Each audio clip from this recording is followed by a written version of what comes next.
Fala galera do YouTube, beleza? Aqui quem tá falando é o Juliano e hoje eu vou fazer um vídeo pra vocês de como fazer ídolo pro seu canal, tá galera?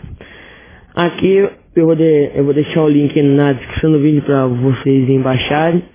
O nome desse APK é o Animoto, tá galera? Eu vou mostrar um pouquinho dele pra vocês, esse aqui. Aqui vai aparecer suas índoles aqui na frente, tá galera? Aqui você faz a sua índole, onde eu tô passando uma bolinha branca, clicou nele e vai vir nesse lápis aqui. Esse aqui. Todas essas opções você tá completo. Aqui você bota tipo lá essa coisa aqui de fundo assim, ó. Tipo assim, uma imagem de fundo assim, tu bota tuas imagens assim pra ela tá rodando assim, tá? Deixa eu voltar pra trás aqui. Aqui você bota suas músicas.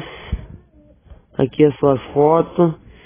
Aqui lá no, tipo lá, mas no final tu quer botar o nome no teu canal, tipo meu Android Games.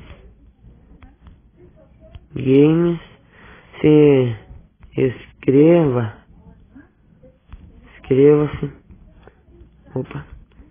no canal, né?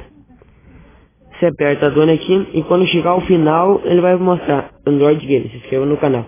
Pra ver como é que ficou sozinho, você vem aqui em cima aqui onde ele passando a bolinha branca, clica ali. Eu não tenho internet agora, galera, então deixa assim mesmo. E daí eu vou, pra salvar a sua índole, quando você estiver vendo a sua índole, você vai ter um quadradinho igual esse aqui, ó, em cima, de você clica nele. E você faz um login no Face, daí ele vai vir pra cá. Pra cá ele vai aparecer procurando. Ele vai aparecer a sua índole aqui, né galera? Aqui. E você clica em qualquer parte dela da índole. Pode ser aqui. Clicando dentro da sua índole contra. E daí você aperta download para fazer o download pra ela ir pra sua galeria aqui, ó.